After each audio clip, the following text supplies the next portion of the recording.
ویسے ان کی ظاہر جماعت تو ایک زبان ہے، اب اگر وہ ہٹانے کا مطالبہ کر رہے ہیں 3 لوگوں کو جس میں اس ملک کا وزیر اعظم بھی ہے، تو اب وزیر اعظم سے تو وزیر اعظم کو ہٹانے کا مطالبہ نہیں کر رہے ہیں، جن سے کر رہے ہیں وہاں سے دباؤ نہیں آئے گا جب عمران خان صاحب اسلام آباد آئیں گے؟ اتنا آپ کو اطمینان ہے اس بات کا؟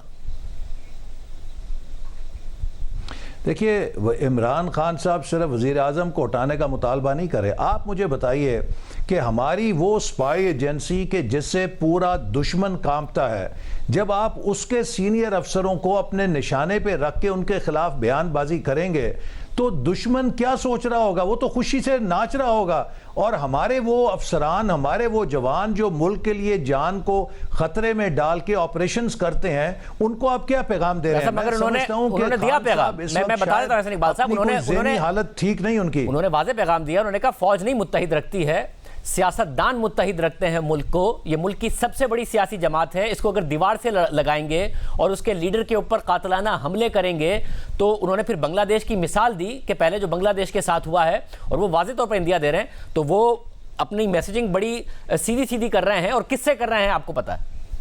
تو اس لیے آپ پہ جب دباؤ آئے گا یا ان پر دباؤ آئے گا تو آپ عمران خان صاحب کوئی عمران خان صاحب پہلے لیڈر تو نہیں ہے نا. اس سے پہلے محترمہ بے نظیر بھٹو صاحبہ بھی ایک بہت ہی افسوسناک واقعے میں شہادت ان کی ہوئی.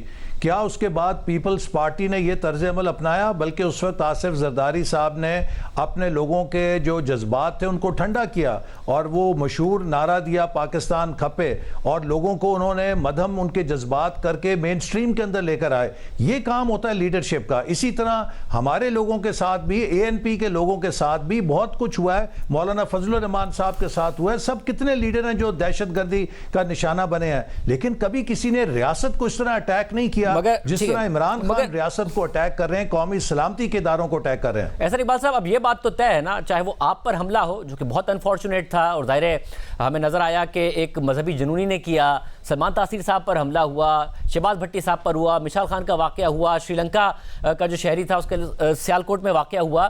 اس سے یہ بات تو واضح ہے کہ یا تو سب محفوظ ہیں یا پھر کوئی محفوظ نہیں ہے. یہ ہو سکتا ہے کہ ایک وقت میں کسی کی باری ہو، اگلے وقت میں کسی اور کی باری ہو. تو ملک کی سیاسی قیادت کو کہیں نہ کہیں یہ فیصلہ تو کرنا پڑے گا. اور یہ میں صرف آپ سے نہیں مطالبہ کر رہا ہوں، اکراس دا بورڈ مطالبہ کر رہا ہوں، جس میں عمران خان صاحب کی جماعت بھی شامل ہے، کہ یہ مذہب کا جو استعمال ہے، یہ جو مذہب کا جو کارڈ ہے، اسے کھیلنا بند کیا جائے. ایک دوسرے پر جو فتوے ہیں وہ نہ ہوں، ورنہ ایک وقت میں کسی کی باری ہوگی تو اگلی دفعہ کسی اور کی باری ہوگی. محفوظ کوئی بھی نہیں. جی اسی لیے شاہزیب، میں نے شروع میں یہ بات کی تھی کہ اس وقت پاکستان کا سب سے بڑا چیلنج ہماری انٹرنل سٹیبلٹی کا چیلنج، ہمارا داخلی یگانگت ہے، انٹرنل ہارمنی ہے، اور اس رجحان کی بے خونی ہے. اس کے لیے ہم سب کو مل کر معاشرے سے پولرائزیشن کو اور نفرت بیسڈ پالیٹکس کو ختم کرنا ہے. دیکھیے، ہمارے اختلافات ہو سکتے ہیں نظریات کے، لیکن in order to be equal we don't have to be same. ہم اپنے اختلاف رکھنے کے ساتھ برابر کے پاکستانی ہو سکتے ہیں، لیکن خان صاحب یہ تسلیم کرنے کے لیے تیار نہیں ہیں. وہ یہ سمجھتے ہیں کہ جو ان کا حمایتی نہیں ہے وہ کافر ہے، وہ غدار ہے، وہ ڈاکو ہے، وہ چور ہے.